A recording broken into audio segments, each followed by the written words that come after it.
સામાજિક તત્વો પર અમદાવાદ પોલીસની ગાજ, એક બાદ એક પોલીસ સ્ટેશનની કાર્યવાહી। સરદારનગર બાદ કુબેરનગર પોલીસની કાર્યવાહી। કુબેરનગરમાં બુટલેગરના ગેરકાયદેસર બાંધકામ તોડી પડાયા।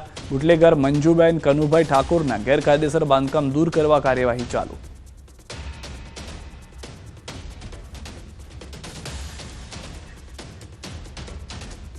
વસ્ત્રાલમાં હોળીના દિવસે ખેલાયેલી હથિયારોની હોળી બાદ પોલીસ અસામાજિક તત્વો વિરુદ્ધ એક્શનમાં આવી ગઈ છે। ત્યારે મેઘાણીનગરમાં બે બુટલેગરોના દબાણને દૂર કરાયા છે। ચમનપુરા ચકલાથી ઓમનગર તરફ જતા રસ્તા પર પતરાવાળી ચાલીમાં રસ્તા પર પતરાના શેડથી કર્યું હતું દબાણ। સુરતમાં ગુંડા તત્વોના ગેરકાયદે બાંધકામ પર બુલડોઝર ફરી વળ્યું છે। 2 જેટલા ગુસ્સી ટોક અને 7 જેટલા ગંભીર ગુનામાં સંડોવાયેલા આરોપી સજ્જુ કોઠારીનું ગેરકાયદે બાંધકામ તોડી પડાયું છે।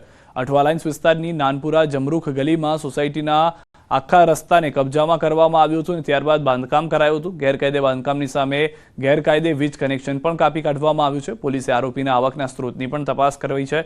આરોપી દ્વારા કયા આવકના સ્ત્રોતમાંથી મિલકતો ઊભી કરવામાં આવી રહી છે તેની તપાસ કરવામાં આવશે। આરોપીના આવકના સ્ત્રોત અંગે તપાસ એજન્સીને જાણ કરવામાં આવશે।